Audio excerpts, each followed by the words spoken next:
Do you think there's alien life out there somewhere in the universe? That is a good question. Looks like it's time for another Zach rant.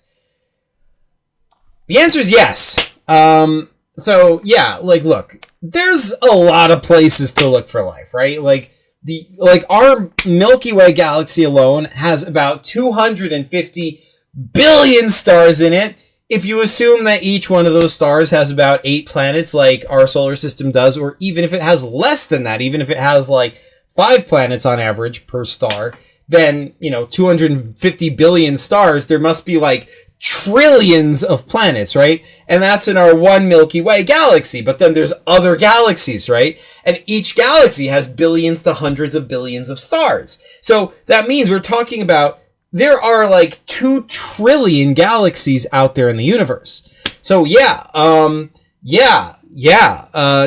trillion times 250 billion, because if that's how many stars there are in the Milky Way, if we're assuming each galaxy has something like that, times however many, times 5, let's say there's 5 planets for a star.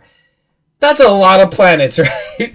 That's a lot of chances for life to form. So do I think that in all of that, life never formed anywhere except the Earth? To me, that seems tremendously unlikely. So yeah, I think the chances are overwhelmingly good that life exists somewhere else in the universe. I don't know how common it is. I don't know if we're ever going to see it in our lifetimes. But yeah, I do think it exists. I think comes with that, there's always the separate question of, do I think there's like aliens visiting the Earth? Like, are there like UFOs or whatever? That, I can't say it's impossible, but it seems pretty unlikely to me as well.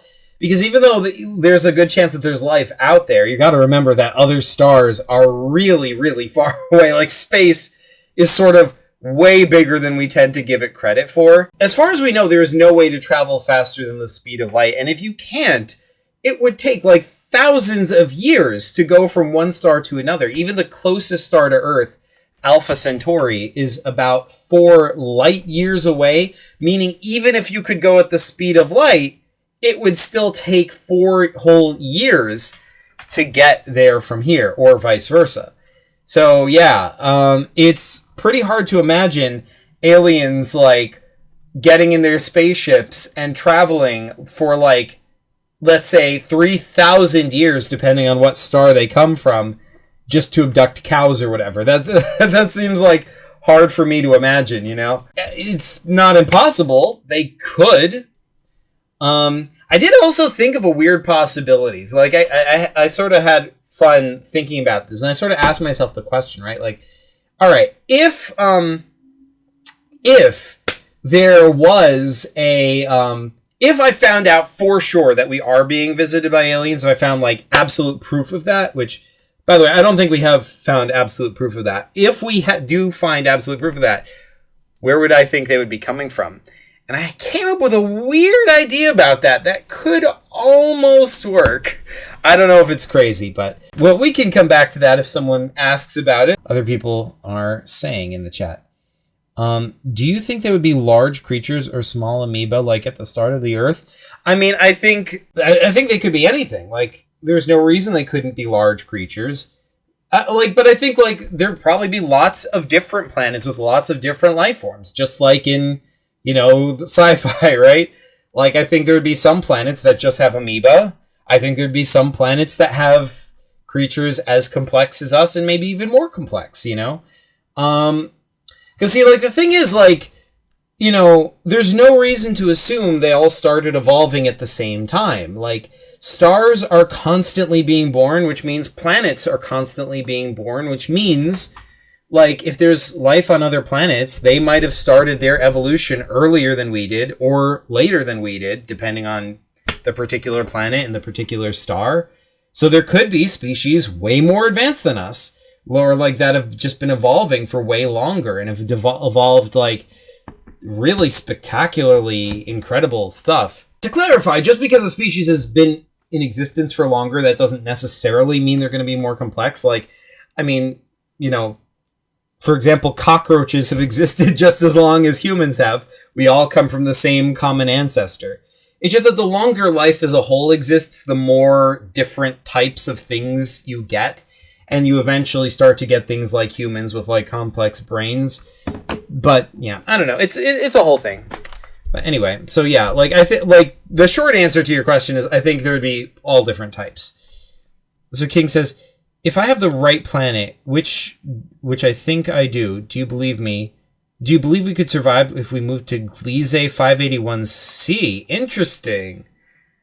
Gliese 581c.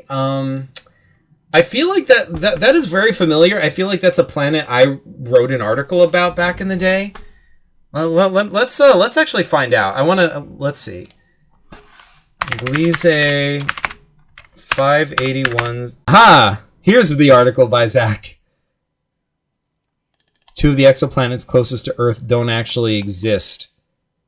Yeah. See? We'll see. Look who wrote that. Ho ho! 2 exoplanets once considered excellent candidates for the search for life elsewhere in the universe do not exist, according to a new study in the journal Science. This was back in 2014. Dang. As it turns out, the team's new model includes only 3 planets, B, C, and E. Okay, so Gliese 581c still exists. So, yeah, let's see. What is the deal with Gliese 581? Key features of Gliese 581c. Super Earth. It's about 6.8 times more massive than the Earth. It orbits its star in just under 13 days. It's in the habitable zone, okay, due to its location, but later studies questioned this. It could either be a rocky planet similar to Earth or a water world, or it could have Venus-like conditions with high temperatures. So that's a lot of possibilities. So to your question, do you believe we could survive if we moved to Gliese 581c? That depends a lot on what Gliese 581c is like, right? It seems like there's a bunch of possibilities here. If it's a water world, then yeah, totally. If it's Venus-like conditions, then absolutely not. Well, maybe I shouldn't say absolutely not. I mean, maybe like we could probably survive in Venus if we had like the right blimp-type structures and that could float on it. Anyway, that's neither here nor there. I mean, humans are creative. We can find ways to survive, you know, given enough time to prepare in with our technology and whatnot.